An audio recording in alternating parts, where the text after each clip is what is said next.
네, 지금부터 오션 364회 세미나를 시작하겠습니다. 이번 다룰 논문은 해양 플라스틱이 전 세계 생태, 사회, 경제에 미치는 영향에 관한 논문인데요. 날짜가 잘못됐네요. 3월 17일입니다. 뷰몬 등이 쓴 2019년 논문인데, 이 뷰몬이라는 사람은 이쪽에 생태계가 인간에게 미치는 서비스가 어느 정도인지에 대한 연구, 그쪽 분야의 전문가인 것 같아요. 기존의 논문들이 그런 논문들이 되어 있습니다. 그래서 이번 논문은 기존에 우리가 있던 논문하고 많이 달라요. 그래서 먼저 한번 목차를 볼게요. 여기 머린 폴루션 블레팅이라는 학술제 실론인데 저희가 늘상 보던 거하고는 좀 양식이 다릅니다. 그래서 목차를 한번 볼게요. 1번 이제 인트로덕션 대신에 메인이라고 타이틀을 붙여가지고 시작이 되고 전 지구적으로 해양 플라스틱 연구에 대한 리뷰를 별도로 이 논문 자체에서는 한 패러그래프밖에 없는데 보충 자료를 잔뜩 넣어가지고 그 안에다가 한 100편이 넘는 논문들을 리뷰한 결과를 갖다 넣었어요. 그리고 세 번째는 생태계에 미치는 영향을 종합한 부분이고, 네 번째에서는 그 생태계 영향을 생태계 서비스 차원으로 전환을 시켰을 때 그게 어느 수준의 피해를 입히는지에 관한 이야기를 하고 있고요. 그 중에서 다시 좀 더 많은 영향을 주고 있는 부분에 대해서 세 가지로 나누어서 설명을 하고 있습니다. 그리고 그 다음에는 그것보다 앞에서 언급된 거 이외에 또 추가적인 위험에 대한 언급을 하고 있고 7번이 이 논문의 핵심인데 그래서 해양에 있는 플라스틱은 우리에게 어느 정도의 경제적 피해를 줄 것인가 라고 추정을 하고 있습니다. 그래서 여기서는 용어가 생태계 서비스 이런 용어가 나와요. 이것이 좀 생소한 거라서 여러분들에게 설명을 하고 가야 될 것 같아서요. 생태계 서비스는 간단하게 말하면 인간이 자연으로부터 얻는 편익입니다. 우리가 자연으로부터 얻는 혜택이 되게 많잖아요. 우리가 인식하지 못하고 있는 사이에 맑은 공기를 마신다든가 물을 공급받고 있다든가 하는 것들이죠. 그래서 이 논문에서 이야기하는 생태계 서비스는 조금 이따가 제가 좀 자세히 설명을 할게요. 어떻게 합니까? 왜요? 원 논문으로 가야지. Escape.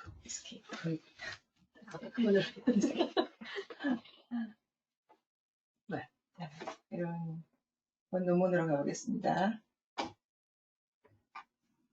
제가 먼저 이 요약문을 읽고 그 다음에 그림하고 테이블을 볼게요.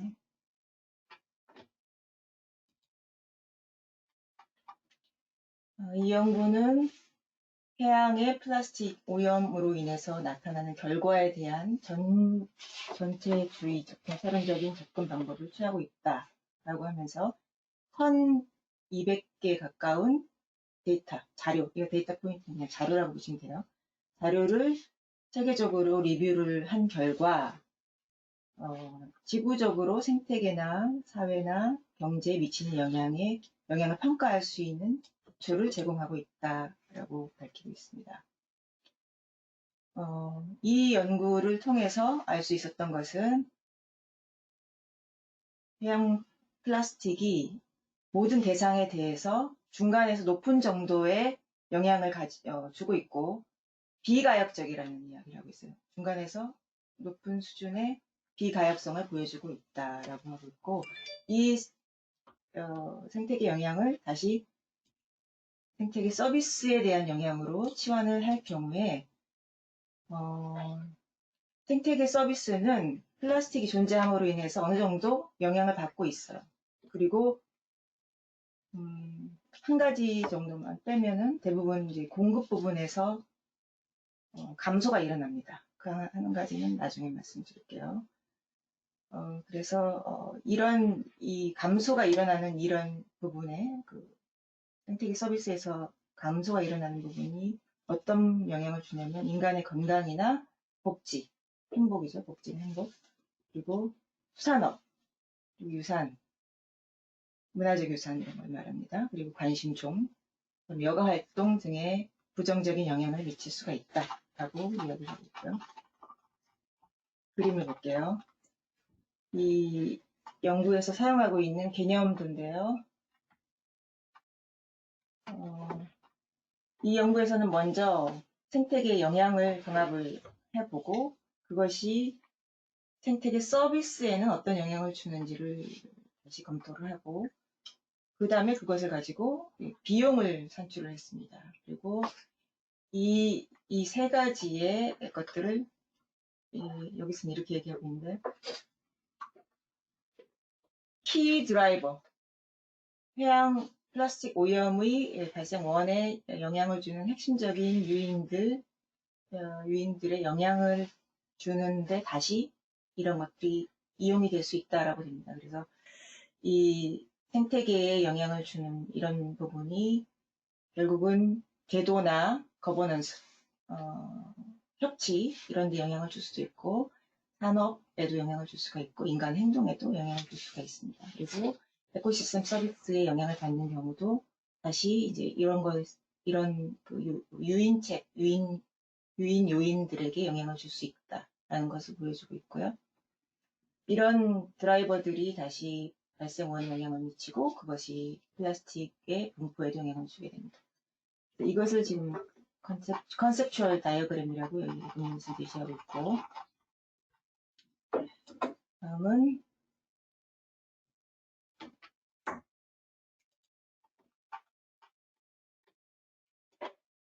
여기서 1200개 정도의 자료를 분석을 했는데 분석 대상을 12개 유형으로 나눴습니다. 그래서 앞에 위에서부터 8개, 여기까지는 생물 대상입니다. 그러니까 해조류, 플랑크톤, 박테리아, 어류 이런 생물을 대상으로 8가지를 나누고 또 추가로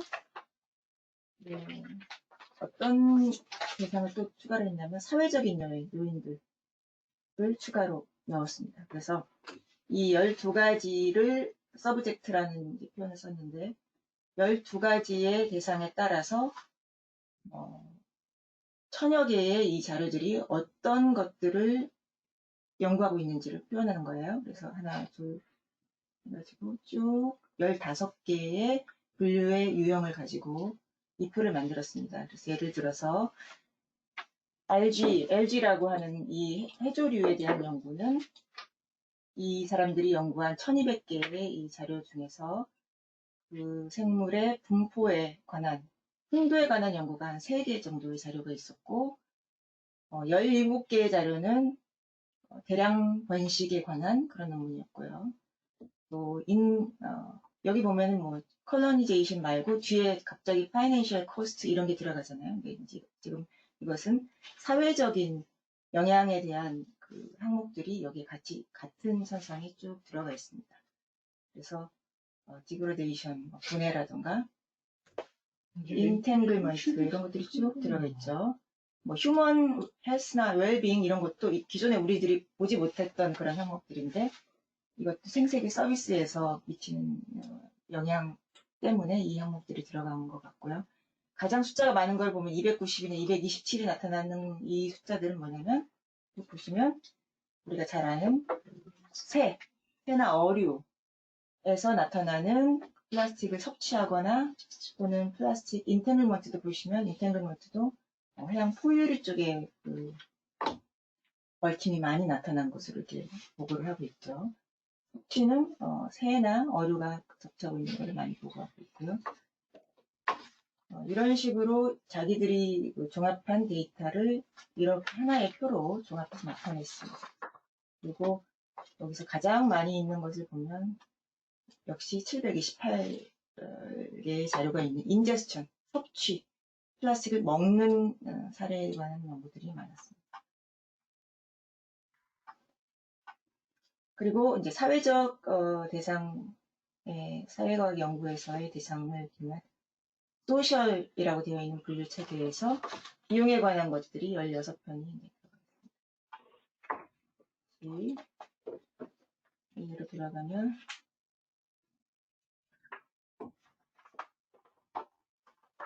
중요한 그림이 2개가 나오는데 그림 2번은 지금 생태계에 미치는 영향입니다. 그래서 지금 이 그림이 9쪽으로 양의 값을 가진 플러스 9쪽으로 갈수록 긍정적인 영향이고 마이너스 9로 갈수록 부정적인 영향이 되죠. 그래서 그림에서 딱 보면 부정적인 쪽으로 파란색이 다 치우쳐 있는 것을 알 수가 있고 2가지만 예외인 것을 알 수가 있습니다. 박테리아와 알기.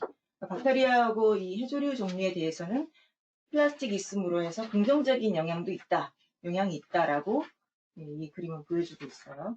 그리고 0에 가까울수록 그 영향이 적은 거고 0에서 멀수록 그 영향이 큰 건데 대부분 다 6 이상 여기도 8 이상 굉장히 높은 많은 영향을 주고 있다라고 보여주고 있고요.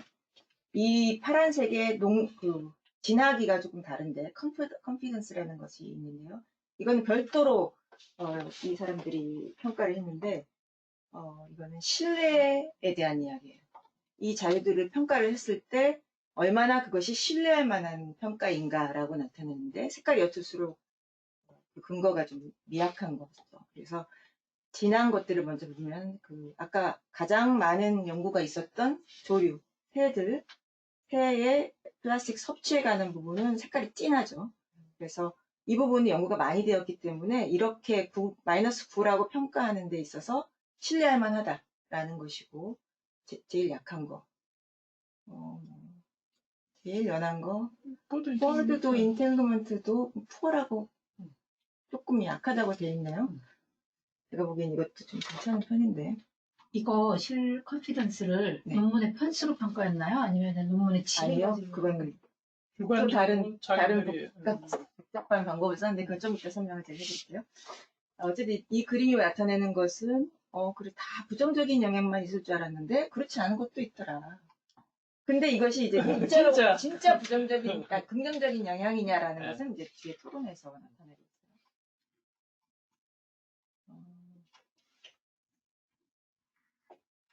이거는 이제 히트맵인데요. 이게 하나의 그림이 여러 가지의 정보를 가지고 있습니다. 그래서 이거는 앞에 거는 에코시스템 임팩트라고 해서 해양 쓰레기가 생태계에 미치는 영향에 관한 거고 이것은 에코시스템 서비스 임팩트예요. 그래서 이거는 쓰레기가 에코시스템 서비스에 미치는 영향. 에코시스템 서비스는 여기서는 3가지만 이야기하고 있어요. 그래서 프로비저닝 서비스 이거는 공급에 관한 서비스고 이 레귤러토리 서비스가 있고 컬처럴 서비스라는 3가지가 있는데 이건 제가 좀 이따 자세히 설명해 드릴게요. 이걸 알아야지만 이게 이제 이해가 돼요. 그냥 이 전체 그림만 보게 되면 이 아래쪽에 있는 것들은 박테리아냐 알지냐 듀플랭크톤이냐라는 것을 나타내고 있어요. 그래서 왼쪽에서부터 오른쪽으로 갈수록 고등동물로 가고 있고 이 왼쪽에 있는 이 Y축에 있는 것은 각각의 이 인간에게 주는 서비스의 유형을 3가지로 구분하고 그 각각에 대해서 지금까지 연구된 자료를 검토해 봤을 때 박테리아에 대해서는 문화 서비스 부분에서 이 빨갛게 되어 있는 부분에 있어서 영향이 반대 방향, 마이너스 방향으로 크다. 색깔이 진할수록 부정적인 영향이 큰 겁니다. 붉은색의 색깔이 진할수록 그렇고요. 하늘색이 진할수록 긍정적인 영향이 있는 거예요. 그리고 연한 회색은 알 수가 없어요. 전혀 연구된 게 없어요. 그리고 약간 색깔이 진한 회색은 거의 무시할 만하다. 있지만 별로 중요하지 않다라는 걸 의미합니다.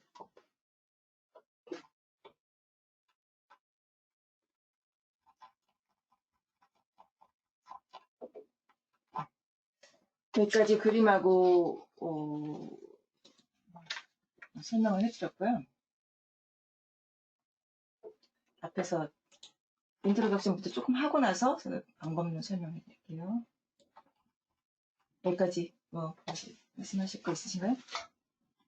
뭐, 추리를 논문 종류 자체가 뷰포인트라고, 그러니까 리서치 페이퍼나 이런 게 아니고, 그냥 관점? 뭐 이런 걸로 돼 있어요. 맞아, 이거는 굉장히 색다른 관점을 우리한테 주는 논문이에요. 그래서 제가 보기에는 굉장히 인용도 앞으로 많이 될 것 같은데 한번 쭉 볼게요. 처음에 시작하는 것이 이제 에코시스템 서비스에 대한 이야기예요. 그래서 자연으로부터 사람들이 얻는 편익이 얼마냐. 그건 굉장히 큰 어떤 연구 주제인데, 그건 제가 뒤에서 다시 설명을 좀 해드릴게요. 그리고 이제 두 번째 패러그래프에서는 플라스틱 오염이 날이 갈수록 증가하고 있다. 그리고 그 양이 굉장히 많다. 그리고 한 10배 정도, 원오더니까 10배 정도까지도 증가할 거로 지금 예상을 하고 있고, 이게 지질학적인 그 시간 개념에서 살아남을 수 있을 정도로 굉장히 긴 시간에 걸쳐서 환경에 머물 것이다. 라는 거고, 플라스틱을 수거하는 일을 하기는 하지만 그것은 굉장히 시간이 많이 걸리고 더 비싸며 비효율적이다. 그래서 앞으로 이 플라스틱 문제는 계속 우리한테 부정적인 영향을 줄 것 같으니까 그래서 이제 새로운 관점에서 한번 보자는 건데요. 이제까지 어떤 플라스틱이 가지는 영향이나 결과적으로 우리 생태계가 우리에게 제공해주는 서비스에 어떤 영향을 줄 것인가에 대해서는 거의 알려져 있지가 않아요. 이게 지금 처음으로 시도하는 것 같고요. 그리고 기존에 있던 어떤 연구들이 보면은 작은 스케일로 일어나거나 아주 국지적으로 일어납니다. 그래서 이것을 종합할 필요가 있고, 그리고 그것을 다시 우리 사회나 경제적인 용어로 바꾸어서 말해줄 필요가 있다. 라는 것을 여기서 이야기를 합니다. 그래서 여기서는 아까 그 3단계의 연구 방법을, 접근법을 써서 분석을 하고 있다라고 얘기를 하고 있어요. 그 3단계 방법에 대해서 잠깐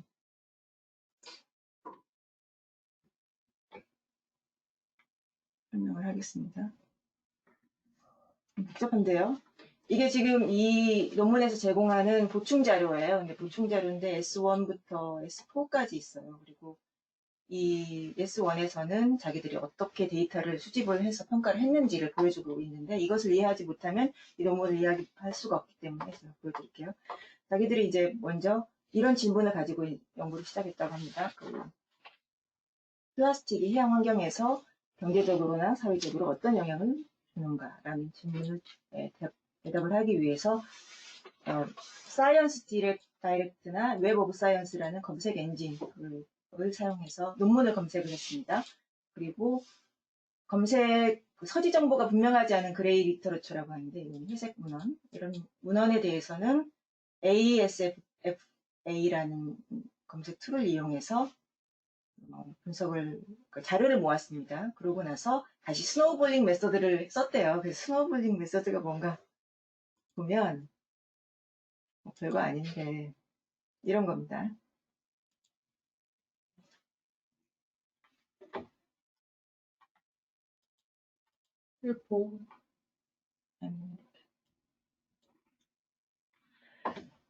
사회과학이나 통계학에서 많이 쓰는 방법이라고 하고요.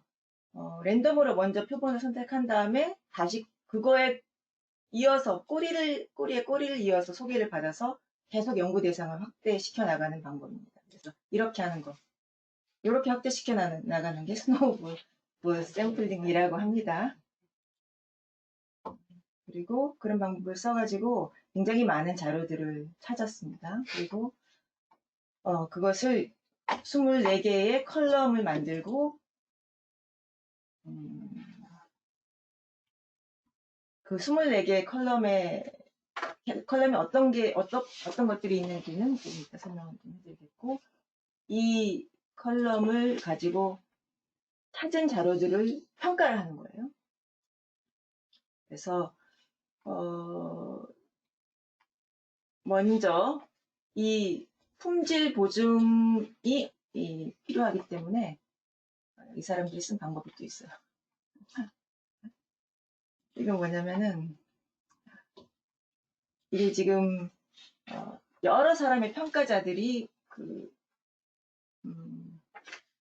1000여 개의 자료를 가지고 24개의 열에 세워나가야 돼요. 그러면 평가자들이 어떻게 평가하느냐가 먼저 사실은 품질 보증이 되어야 그 평가자들이 한 평가 결과를 믿을 수가 있겠죠. 그래서 아까 confidence라는 표현이 있었는데 그건 바로 평가자들이 이것을 평가한 결과가 과연 신뢰할 만하냐 아니냐 이런 의미도 담고 있어요. 그리고 여기서는 지금 그 평가자들의 평가가 합리적이다라는 것을 보여주기 위한 툴을 소개하고 있는데 그건 뭐냐면 시그니피컨스 스케일을 이용했다 뭐 이런 이야기들이 있는데 이 평가의 품질 보증을 좌우하는 요소를 이렇게 4가지로 봤습니다. 그래서 데이터 타입은 뭐냐면 어떤 논문이나 그 보고서가 지역 차원의 지식을 제공하고 있느냐. 그럴 경우는 1, 점수를 1을 매겨요. 프라이머리는 어떤 한 지점에 대해서만 연구를 하고 있다. 그러면 4를 매겨요. 이런 식으로 각각 그 점수를 매기는 겁니다. 그리고 컴패러터 같은 경우는 비교군이 없다. 그럼 1. 그다음에 대조군이 있다. 있으면 2. 그다음에 전후 비교를 하고 있다. 그러면 2. 전후 비교 B는 before고 A는 after입니다. 그리고 CI는 컨트롤이 있다라는 것이에요. 그래서 전후도 비교하고 비교군도 있다. 컨트롤 샘플이 있다라고 하면 4점을 줍니다. 그리고 리플리케이션은 한 번 반복했다, 한 번씩 반복했다, 뭐 여러 번 반복했다. 반복이 얼마나 많이 했느냐, 뭐 계절적으로 계속 받느냐, 뭐 몇 년에 걸쳐서 계속 받느냐 그런 거에 따라서 1점에서 4점까지 줬어요. 이 3가지를 가지고 평가를 한 다음에 그 다음에 데이터로는 뭐냐면 데이터가 얼마나 많냐, 데이터가 24개냐, 25, 70개냐 이거에 따라서 1점부터 4점까지를 줍니다. 그래서 1000여 개의 문헌을 다 할 수가 없기 때문에 랜덤으로 몇 개를 뽑아가지고 그 요약문만 연구자들한테 나눠줘요. 나눠준 다음에 이 기준에 따라서 당신들이 평가를 해보시오 라고 한 겁니다. 그래서 이 평가가 서로 일정한 수준으로 평가가 돼야지만 이 결과를 신뢰할 수 있겠죠. 그래서 평가자들 간의 평가가 얼마나 신뢰할 만하고 얼마나 차이가 적은가를 보여주는 게 플리스 카파 테스트라는 겁니다. 그래서 이거는 이런 공식에 의해 가지고 값을 내게 되는데 여기서는 0.5 이상이어서 괜찮다라고 얘기를 하거든요. 그게 뭐냐면 이게 이 공식에서 1이 되면 완벽하게 모든 사람들의 의견이 일치되는 거예요. 그래서 임의로 뽑은 그 요약문들을 가지고 데이터는 이런 식으로 한번 1에서 4점을 줘보고 이렇게 줘봐라 라고 했을 때 그 결과가 크게 차이가 나지 않아야 되는데 여기서는 0.5 이상이었다고 해요. 그래서 이 평가자들 간의 신뢰도는 괜찮다라는 것을 보여주면서 다음 단계로 넘어가요.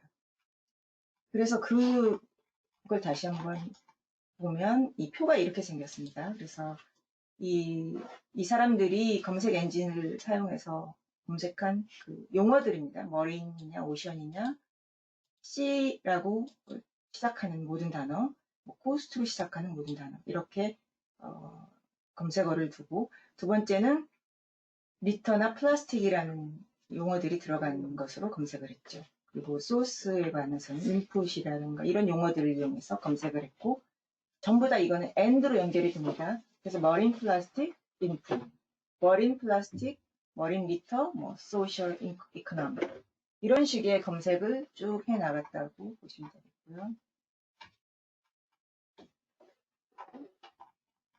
그게 주황색이 있던데 공유가 안 되는구나. 네? 논문이 지금 공유가 안 되는 공유가 안 된다고요? 양식이 가게 떠 있네요. 공유 다시 시작. 아, 아닌데. 지금은 되나요? 네, 아이고, 그러셨구나. 자, 여기서 보면, 이게 리뷰어들입니다. 이 저자중에서, 여러 사람, 한 7명이 각자 이제 이 평가를 한 거예요. 문헌 자료들을. 그 평가의 기준은, 이렇게 쭉 놨는데, 중요한 건 이겁니다. 서브젝트. 그러니까, 아까 우리가 봤던 생물 종들. 또 중요한 거는, 좀 전에 우리가 데이터 타입이라고 해서 프라이머리냐, 뭐, 리저널 날리지냐, 이렇게 되어 있는 게 있었죠. 이게 좀 중요하고요. 컴패러터도 1부터 4까지 주는 게 중요하죠. 반복되는 것도 있죠. 그래서 평가자들이 어떻게 평가를 얻었냐면, 이렇게 표현합니다. 이거는 생태계의 신뢰 점수라고 제가 표현을 좀 바꿔봤는데, 생태계 신뢰 점수라고 하면서 이 표를 제시를 합니다. 그래서 이 1번부터 3번까지 좀 전에 평가했던 그거는 그냥 합쳐주고, 그 다음에 데이터의 양이 많으면 많은지 어떤지에 대한 1번부터 4번까지는 별도의 값을 주어서 얘와 얘를 더합니다. 그래서 그 합산한 이 값을 가지고 다시 또 푸어부터 very good까지 4단계로 값을 또 줍니다. 그랬더니 이 사람들이 평가한 이 값들이 중간에서부터 좋은 정도의 결과를 나타내서 이 평가가 괜찮다라고 보여주는 겁니다. 그러니까 이런 접근 방법은 이제까지 우리가 보지 못했던 것들인데, 이 연구 자체가 어떤 몇 명의 연구자들이 문헌을 보면서 평가를 해가지고 나타낸 걸 갖고 모든 걸 지금 전개해 나가고 있기 때문에 이 평가자들 간의 평가 자체가 서로 크게 다르지 않을 필요가 있어요. 근데 그것을 이렇게 접근하는 것이 재미있는 부분인 것 같고요. 이 두 번째 생태계 영향 부분에 대한 평가도 비슷합니다. 그래서 4가지의 요소를 가지고 있고, 임팩트에 대해서는 일생 동안 영향을 주느냐, 아니면 뭐 번식기에만 영향을 주느냐, 지역적이냐, 전 지구적이냐에 따라서 점수를 주고, 가역적이냐, 되돌릴 수 있냐, 되돌릴 수 없냐, 이걸 가지고 1에서 3, 이런 식으로 쭉 기준을 제시를 합니다. 그래서 그 기준에 따라서 이렇게 평가를 하는 거예요. 여러 가지 대상이 있었죠. 박테리아라던가 후유류와 같은 이런 대상에 대해서 영향이 어떤 수준이냐. 그래서 플러스면은 긍정적인 영향입니다. 그리고 마이너스는 부정적인 영향이어서 플러스 1을 보여주는 건 아까 2가지가 있었잖아요. LG하고 박테리아. 그 2개가 이제 이 표에서 얻어진 값으로 아까 그 히트맵을 그려놓은 거고요. 나머지는 앞에서 제시한 그 기준에 따라서 1부터 3까지의 숫자들을 주고서 여기에서는 1번, 2번부터 3번, 4번의 그 컬럼들을 합치고 곱하기 이쪽 걸 해준 겁니다. 그래서 플러스면은 양의 방향으로 플러스 8이 나오고요. 마이너스면 마이너스 음의 방향으로 마이너스 9까지가 나오게 되는 거예요. 그래서 아까 우리가 논문에서 봤던 파란색 그림 있었죠? 보입니까? 제가 화면 전환했는데 여기서 보시면 마이너스 방향으로 가게 된 것과 플러스 방향으로 가게 된 것이 이런 식으로 그려진 거예요. 보이나요? 볼게요. 네, 보입니다. 다시 또 돌아갈게요. 그래서 이제 왜 각각의 박테리아나 LG가 왜 플러스 1을 값을 가졌고 왜 3을 얻게 되었는지를 하나씩 기존 논문들을 인용하면서 쭉 소개를 하고 있어요. 요거는 제가 좀 넘어갈게요.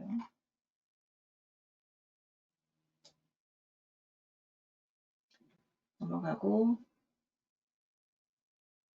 새도 넘어가고, 포유류도 넘어가고, 이제 에코시스템 서비스를 이야기를 하겠습니다. 이게 이제 이 논문에 잘 이해될 부분인데, 에코시스템 서비스는 어떻게 이 사람들이 평가를 했는지를 보기 위해서 에코시스템 서비스가 뭔지를 먼저 설명합니다.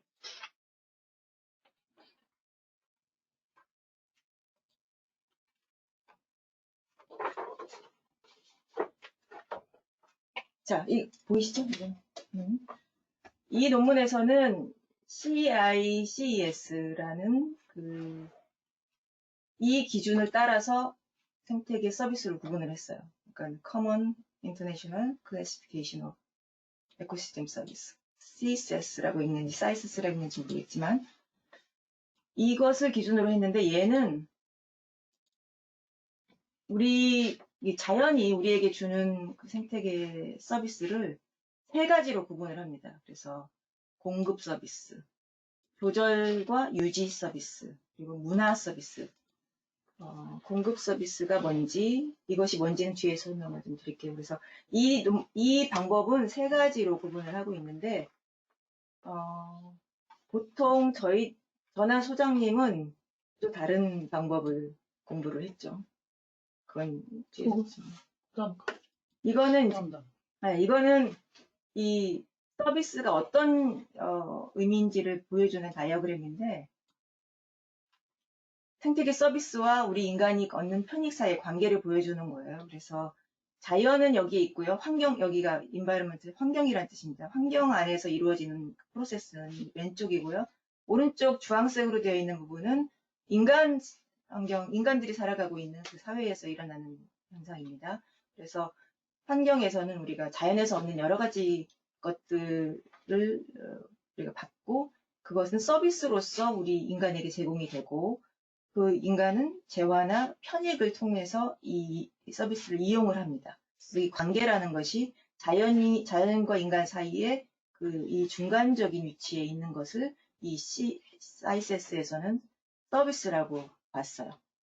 그런데 또 다른 분류에서는 이렇게 봅니다. 이게 지금 많이 사용하는 분류 기준인데 이 생태계 서비스를 분류하는 기준을 2003년에 이렇게 새롭게 정의를 했었는데 아까는 세 가지로 구분을 했었는데 공급, 조절, 유지, 문화 이것을 이제 조절과 유지를 여기는 하나로 봤는데 여기서는 유지는 그냥 이 전체 시스템 서비스를 전체를 다 포괄하는 개념이다. 그래서 맨 밑에다가 놓아줬고 프로비저닝이 공급입니다. 또는 그 조절 그리고 문화 이런 식으로 분류를 합니다. 그래서 이 맨 밑을 전체를 다 바치고 있는 지원 서비스는 모든 생태계 서비스를 생산하는 데 필요한 공통의 서비스라고 하고 있고요.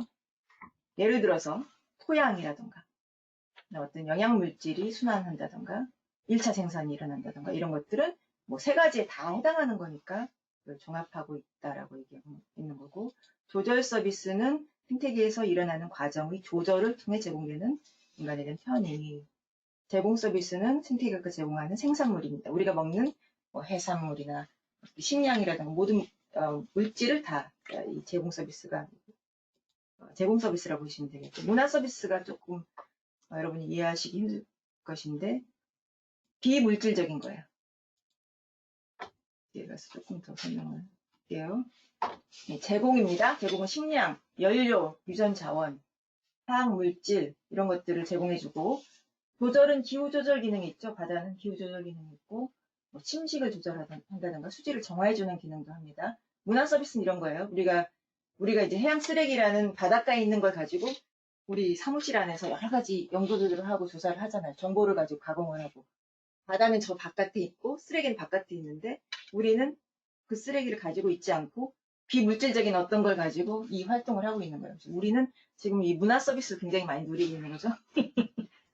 심미적 가치. 바다를 봤을 때 정서적으로 안정이 된다던가, 치유를 한다던가, 그다음에 뭐 문화유산이라던가, 뭐 쓰레기를 봤을 때 흥분을 한다든가. 생태 관광 이런 것들이 문화 서비스예요. 우리 지원 서비스는 1차 생산, 산소를 생산해주고 물을 순환해주는 그런 기능들을 말하는 거예요. 이런 것들을 여러분들이 잘 알고 있어야 이 논문을 이해를 하시게 됩니다. 그래서 시간이 많이- 전공 나왔다고 시간을 너무 많이. 네. 아니에요, 이해 안 되는 거. 이것을 이해하지 못하면 이 뒤를 이해를 할 수가 좋죠? 없습니다. 네. 감사합니다. 그래서 아까 이제 전체적으로 맥락을 봤을 때처럼 이 설명들은 다 이제 그런 의미들을 담고 있고요.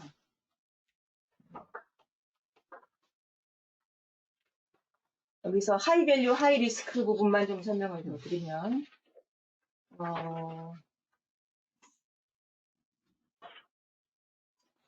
이 공급 서비스를 먼저 보겠습니다. 공급 서비스는 지금 현재 전 세계 인구의 한 19% 정도 되는 사람들이, 식량의 20%를 바다에서 얻고 있는 거예요. 바다에 살고 있는. 생물에서 단백질을 얻고 있고요. 해양 쓰레기가 여기 들어감으로 인해서 그 어류라던가 해산물을 우리가 이용할 수 있는 그 서비스가 줄어들게 된다는 뜻이에요. 이런 직접적인 위험도 있고, 이런 영향도 있고, 또는 아예 생산량 자체를 줄이는 직접적인 영향도 줄 수가 있다라고 얘기를 하고 있고요.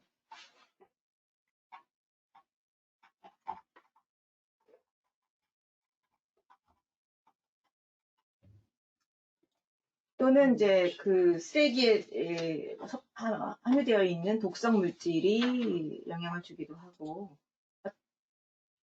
컨트롤 좀 하세요. 죄송합니다. 누르면 딱 뒤로 넘어가 버려. 먼저. 네. 독성 물질 때문에 결국은 그것이 어떤 생물들의 그 군집 수준까지도 영향을 줄 수가 있고, 인간의 경우에는 그 해산물을 섭취를 하니까 내장까지 먹는 경우에는 또 그 화학물질이 우리에게 전달이 될 수가 있고, 그것이 건강에도 영향을 줄 수 있고, 또 이러한 그 위험이 현재로서는 아직 그렇게 심각하지 않다라고도 얘기를 하는데, 여기서 perceived risk라고 하는 표현이 있는데, 인식을 하고 있어요, 사람들이. 아직은 이 오염 수준이 그렇게 심각하다고는 전문가들은 이야기하지 않지만, 이미 사람들은 되게 위험하다고 인식을 해버리는 거죠. 그것으로 인해서 이미 그 해산물의 소비가 줄어든다든가 하는 그런 피해가 이미 일어나고 있는 거죠. 전체적으로 이 사람들이 이제 자기들이 낸 그 연구 결과에서는 생산성이라던가 바이빌리티라던가 어떤 안전성 이런 것들이 굉장히 취약하다. 해양쓰레기 오염은 굉장히 취약하고, 다른 기후변화 같은 또는 남핵각 같은 그런 요인들하고 같이 겹쳐서 나타냈을 때 그 영향은 더 클 수가 있다. 그리고 이제 헤리티지에 대해서도 이제 설명을 하고 있어요. 헤리티지는 이제 유산인데 무형의 것이죠. 예, 문화 서비스에 포함이 되는 건데, 어떤 우리의 관심종, 예를 들어서 우리가 고래, 저세 뭐. 저어새나 고래 같은 것들이 굉장히 사람들이 이게 관심이 있고 보호하고 싶은데, 걔네들이 뭐 쓰레기에 걸려 죽거나 쓰레기를 너무 많이 먹은 상태로 죽어가지고 뭐 배에서 엄청나게 많은 쓰레기가 나왔을 때 굉장히 사람들은 심리적으로 큰 그 충격을 받게 돼요. 그러니까 단 한 번의 사건이라도 굉장히 강한 영향을 주게 됩니다. 그래서 그 다음부터는 예를 들어서 고래를 다른 것보다 더 심각하게 받아들인다던가, 고래에 더 많은 에너지를 더 쏟아야 된다고 한다던가, 여러 가지 그 상징적인 어떤 해양 생물에 대해서는 여러 가지 이어지는 그런 활동이 나오게 되겠죠. 5.3은 여가 중에서 경험적인 여가에 대해서 이야기를 하고 있어요. 그리고 예를 들어서 이런 사례를 제시하고 있는데, 바닷가에 쓰레기가 많으면 사람들이 거기서 시간을 보내고 싶지 않아요. 가지 않아요. 내가 저쪽에 원래 가던 곳인데 쓰레기가 많으니까 가지 않음으로 인해서 생기는 피해가 발생을 하죠. 그 지역에 있는 분들한테 경제적인 피해가 발생합니다. 그래서 우리가 논문으로 냈죠. 그 낙동강에서 나온 쓰레기가 그 경상 저 거제도 해안에서 해수욕장 철에 거제도 해변에 밀려왔을 때 관광객들이 안 온으로 인해서 일어나는 피해가 한 300억 정도 되는 것으로 계산이 했었는데 그런 피해, 그 경험에 의해서 생기는 그 피해도 이야기를 하고 있는데 예를 들어서 그런 거죠. 그 바다 서핑을 내가 만약에 좋아하는데 서핑을 좋아하지 않는 사람은 서핑을 하지 못해서 일어나는 피해에 대해서 이해를 할 수가 없어요. 그래서 경험을 가지고 있는 사람들은 더 그걸 크게 느낍니다.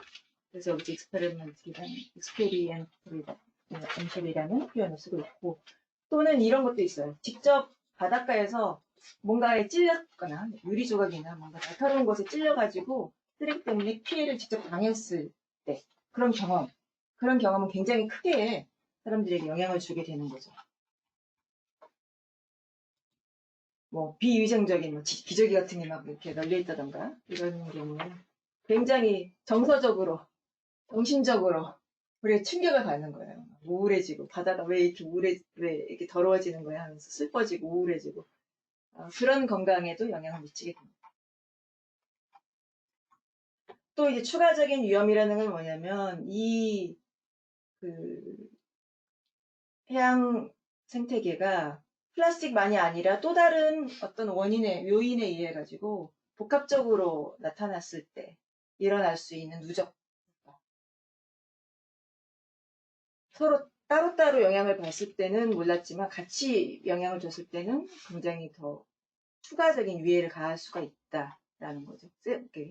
에코시스템 서비스에서 마이너스 효과를 가져올 수가 있고 또 아까 그 박테리아나 LG의 경우에 긍정적인 효과가 있다라고 표현했었는데 사실은 이것이 보다 넓은 차원의 그 생태계를 우리가 고려를 하게 되면 부정적인 효과가 크다. 왜냐하면 일반적인 자연물보다 이게 UV에 굉장히 많이 오랫동안 노출이 되어 있을 수가 있잖아요. 그리고 멀리 이동도 할 수가 있어서 크게 봤을 때는 다른 지역의 생태계에도 영향을 줄 수가 있고 그것이 사회 문제를 일으킬 수도 있습니다. 전에 그 일본에서 후쿠시마 원전이 터졌을 때 스네미 쓰레기가 바다로 들어가가지고 미국의 서쪽 해안에 당도를 했을 때 사람들이 그 안에 그 방사능 물질이 같이 붙어서 온 게 아니냐 하면서 굉장히 사회적인 문제가 됐었거든요. 그런 것들이 위해서 문제가 될 수가 있겠고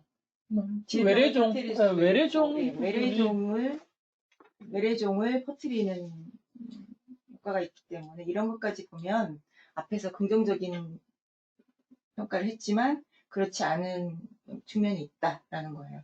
긍정적이라는 것은 그냥 박테리아가 서식할 수 있는 어떤 그 표면이 더 증가한다던가 이런 여건이 증가한다던가 그런 면에서 긍정적으로 평가를 한 것이고요. 마지막으로 7번이 굉장히 중요한데 그럼 이것이 과연 돈으로 하면 얼마나 피해를 입을 것인가. 이거 굉장히 어려운 부분인데 이 사람들이 참 평가를 했습니다. 근데 지금 여기서는 내추럴 캐피털이라는 용어가 나오는데 이건 자연 자본이에요. 그래서 우리 세계 이 지구가 제공하는 자연이 주는 그 가치를 돈으로 환산했을 때 도대체 어느 정도 되는지를 호스탄자라고 하는 유명한 학자가 2011년 기준으로 한 50조 달러 정도 된다라고 이미 연구를 해놓은 게 있어요. 그래서 이걸 가지고 이용을 했습니다. 정확하게 이제 추정하는 거는 거의 불가능한 거고요. 아까 보여드렸던 히트맵을 가지고 전체적으로 어느 정도 지구적으로 마이너스 효과가 나타난다라는 것을 알 수는 있었어요. 그래서 이 그림을 보시면 거의 다 뻘겋잖아요. 여기 회색으로 된 것은 아예 알 수가 없는 부분입니다. 알 수가 없는 부분이라서 그렇지만 많이 이렇게 이 거의 모든 종에 대해서 마이너스 효과가 나타나고 있고요. 그래서 그것을 돈으로 이제 표현해 보려고 이 사람들이 접근을 했습니다. 그리고 뭐 과감하게. X4에 뭐가 있다는데 없어요.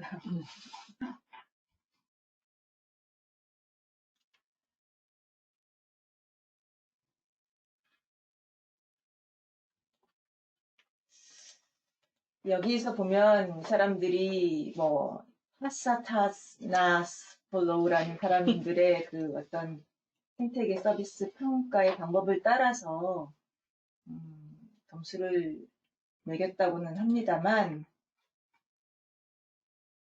오늘 아침에 잠깐 우리 이거 하기 전에 서로 이거 1에서 5% 정도의 감소가 일어났다라는 것을 증명할 만한 결과가 이거가 없어요. 이거 합리적인 가정. 그래서 제가 Reasonable postulate. reasonable to postulate라고 했는데 제가 보기에는 최소값으로 잡은 것 같아요. 네. 그냥 최소 이 정도는 잡아야 되겠다. 최소다. 네. 보수적으로 아주 네. 보수적으로 잡았다. 그래서 1에서 5%가 최저 수준이니까 그렇게 잡지 않았을까. 제가 이거 몰라가지고 여기 저자 중에 한 명한테 편지를 보내놨어요. 왜? 이 중에 한 명이 최근에 저를 초청한 친구여가지고 제가 편지를 보내놨어요. 너가 왜 이렇게 계산했냐? 그래서 보냈으니까 답이 오면 다음번에 공유를 하는 걸로 하고. 일반적으로 육지 환경에서는 11에서 28% 정도의 그 서비스 감소가 일어났다고 기존 연구에 나와 있다고 합니다. 랜드 유즈 체인지만 가지고. 네네. 맥시멈으로는 뭐 31%까지도 그 손실이 일어났다고 하는데, 이걸 보면 해양에서도 더 많은 피해가 일어날 수 있는데, 여기서는 최저로 잡는다. 최저로 잡았을 때 50조 달러 중에 1에서 5%를 치면 얼마가 나오냐. 이게 2,500이 뭐냐면 2.5조입니다. 2.5조. 그러니까 5천억에서 네. 2.5조, 2.5조 달러의 피해가 전 지구적으로 발생할 것이다. 그리고 그것을 우리가 톤당으로 계산을 다시 해보면 톤당 1년에 한 3,300에서 33,000 달러 정도의 피해가 나타날 것이다. 그리고 이것은 이제 거의 최하 값이다라고 이야기를 하고 있고, 앞으로 이제 이것을 극복하기 위해서 무엇을 연구를 해야 될지라고 또 제시를 하고 있고요. 여기서 또 다른 중요한 개념이 있는데, Social Cost of Marine Plastic이라는 표현을 씁니다. 그래서 이것은 그 탄소의 사회적 가치, 이산화탄소의 사회적 비용, 기후변화에서 탄소의 사회적 비용에 대한 이 개념이 이미 정립이 되어 있는데, 아마도 이것이 이 플라스틱 오염에서도 적용이 돼야 되지 않겠냐.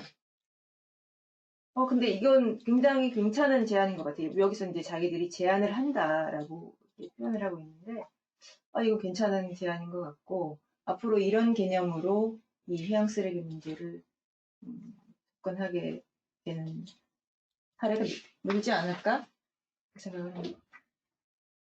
이상입니다. 네, 감사합니다. 네, 감사합니다.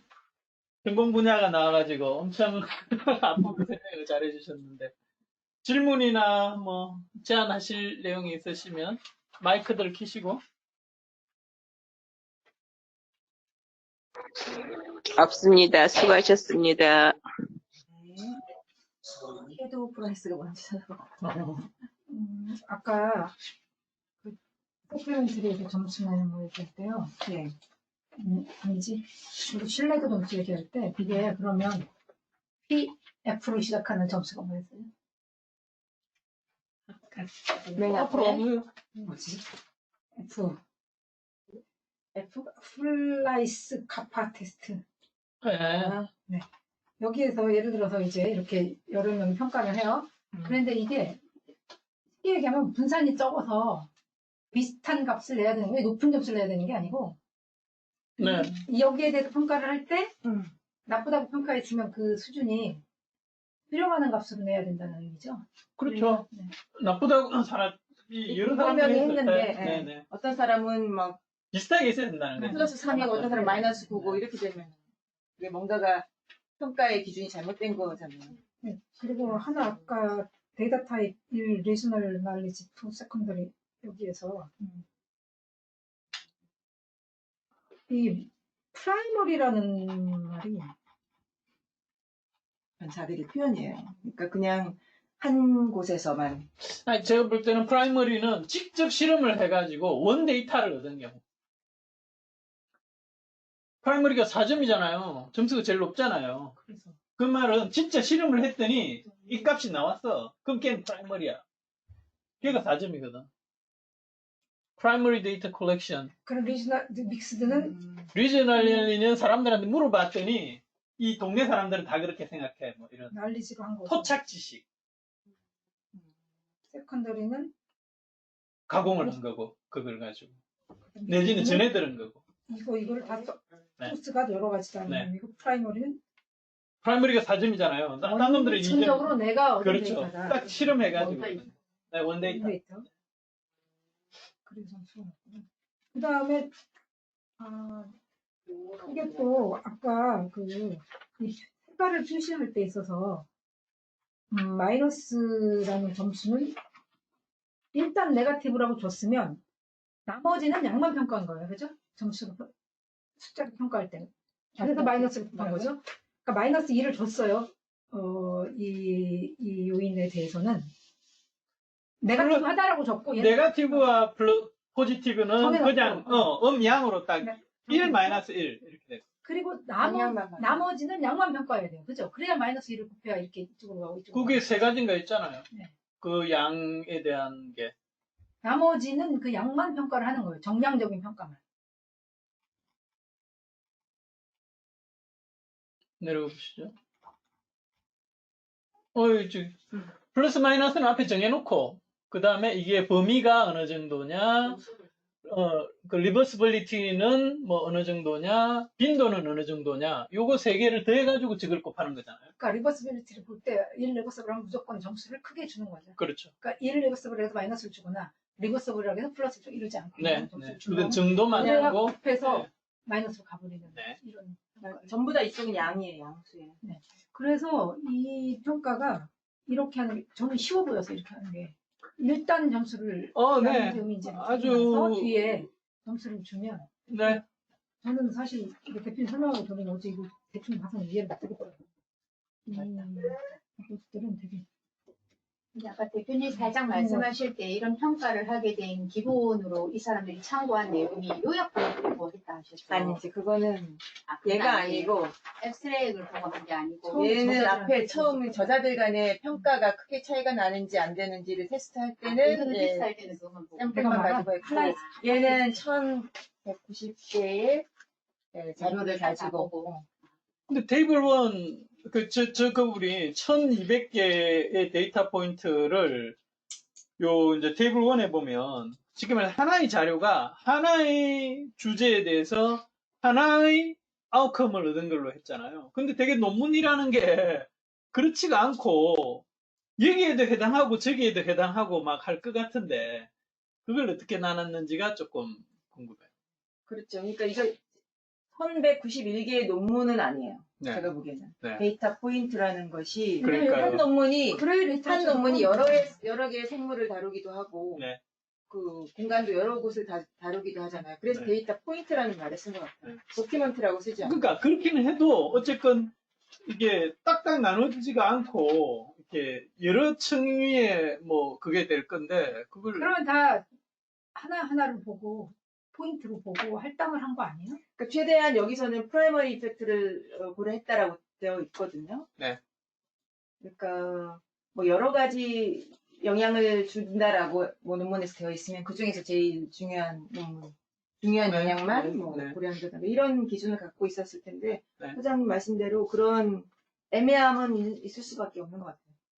우리가 논문 리뷰할 때 보면 항상 그런 거 나타나죠. 아니 우리가 어떤 지난번에 6MDC 발표 자료를 몇백 건을 그 주제별로 이렇게 뭐 나눈다고 했을 때 굉장히 애매한 거거든요. 그렇죠. 근데 이게 뭐 우리 이제 일제 조사할 때 제일 중요한 쓰레기가 뭡니까 하는 사람들이 꼭 두세 개를 쓰레기만. 선택하고 싶거든요. 그렇지만 반드시 하나를 선택해서 넣으라고. 그러니까 이것도 이제 최대한 나눌 수 있는 건 나누되 나눴을 때는 그걸 평가할 때는 제일 프라이머리 이펙트를 해라. 선택을 하라. 이렇게 했겠죠. 오케이? 또 질문 없으십니까? 연구가 확대돼서 이런 연구를 많이 하지 않을까.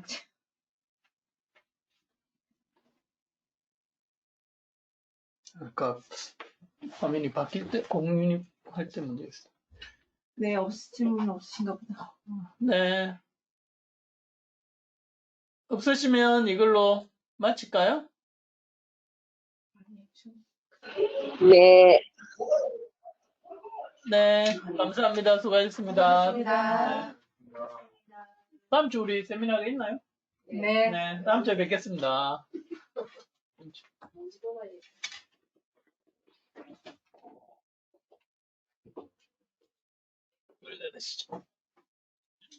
그만 기록 좀.